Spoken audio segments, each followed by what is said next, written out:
ဒီနေ့အတွက် construction accounting ဘာသာရပ်ကိုဆက်လက်ပြီးပြပြပေးသွားမှာပဲဖြစ်ပါတယ်။ Junior accountant တယောက်အနေနဲ့လုပ်ငန်းခွင်ထဲကိုစတင်ဝင်ရောက်တဲ့အခါမှာအလုပ်ကိုယုံကြည်မှုရှိရှိနဲ့မှန်မှန်ကန်ကန်လုပ်ဆောင်နိုင်မှုဆိုရင်အခြေခံအဆင့်လေးဆင့်ကိုပြပြပေးသွားမှာပဲဖြစ်ပါတယ်။လုပ်ငန်းနမူနာအနေနဲ့တော့ဒီ ABC Trading Company အကြောင်းကိုပြပြပေးမှာပဲဖြစ်ပါတယ်။သူတို့လုပ်ငန်းရဲ့အခြေအနေအရဆိုလို့ရှိရင်လုပ်ငန်းကနေ့စဉ်ပစ္စည်းဝယ်ယူမှုတွေရောင်းချမှုတွေအတွက်ပေါင်ချာတွေများစွာရှိတယ်။ငွေပေးချေမှုမှာလည်း cash ကို bank account တွေကိုအမျိုးမျိုးစာရတာကိုတွေ့ရှိရပါတယ်။ပထမဆုံးအဆင့်အနေနဲ့အလုပ်စတင်ဝင်ရောက်မယ်ပေါ့နော်လုပ်ငန်းခွင်တွေကိုစတင်ဝင်ရောက်မှုမတိုင်မီမှာဆိုလို့ရှိရင်ပထမဦးဆုံးရုံးသုံးစာရစာတနေဖြစ်တဲ့ document တွေကို handle လုပ်ဖို့လိုအပ်တယ်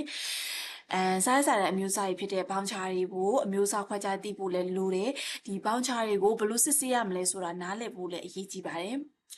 နံပါတ်1အနေနဲ့ဘောင်ချာတွေကိုခွဲခြားနည်းကိုသင်ယူဖို့လိုအပ်ပါတယ်။ဘောင်ချာမှာဆိုရင် cash ဘောင်ချာလားငွေသားနဲ့သက်ဆိုင်တဲ့ဘောင်ချာတွေ bank နဲ့သက်ဆိုင်တဲ့ဘောင်ချာတွေဂျာနယ်နဲ့သက်ဆိုင်တဲ့ဂျာနယ်ဘောင်ချာတွေအကျွေးအယောင်းတာတွေအယောင်းဘောင်ချာတွေအကျွေးဘောင်ချာတွေ invoice တွေပေါ့နော်ဒီ credit note debit note စတဲ့ဘောင်ချာတွေကိုခွဲတတ်အောင်ကြိုတင်လေ့လာထားဖို့လည်းလိုအပ်ပါတယ်။ဒုတိယတစ်ချက်အနေနဲ့ document တွေကိုစစ်ဆေးဖို့လိုအပ်ပါတယ်ဒီဘောင်ချာတွေကို